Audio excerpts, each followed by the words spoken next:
I am confused. Being philosophically consistent and being a very honest person, I'm sure you can tell me where God came from. And in addition, once you've told me where God comes from, please try to clarify how you can figure that a spiritual force can have an impact on a material universe to create it. You got 5 minutes. Now, I just want to know which question. That's all right. You may take the rest of the minute. We're supposed to do one question at a time. Which one would you like? That was part of the format for the debate. So which question? I want you to fill in the story of the rest of the beginning of the universe. God, spiritual matter, impact on material matter. Okay.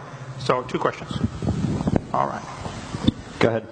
All right, your question, where did God come from, assumes that you're thinking of the wrong, obviously it displays that you're thinking of the wrong God, because the God of the Bible is not affected by time, space, or matter. If he's affected by time, space, or matter, he's not God.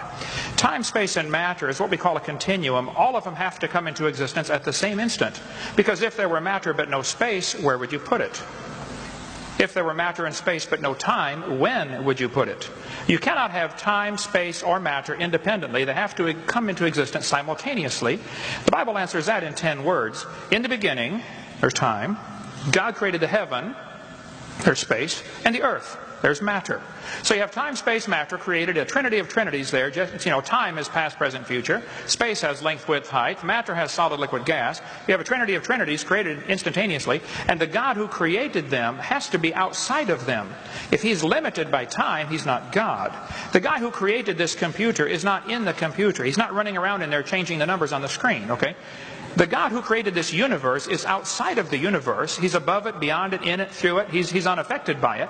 So the concept that a spiritual force cannot have any effect on a material body, well then I guess you'd have to explain to me things like emotions and love and hatred and envy and jealousy and rationality.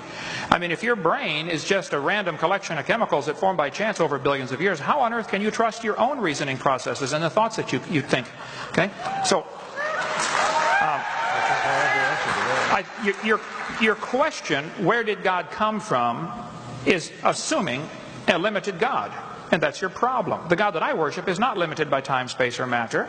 If I could fit the infinite God in my 3-pound brain, he would not be worth worshiping, that's for certain. So that's the God that I worship. Thank you.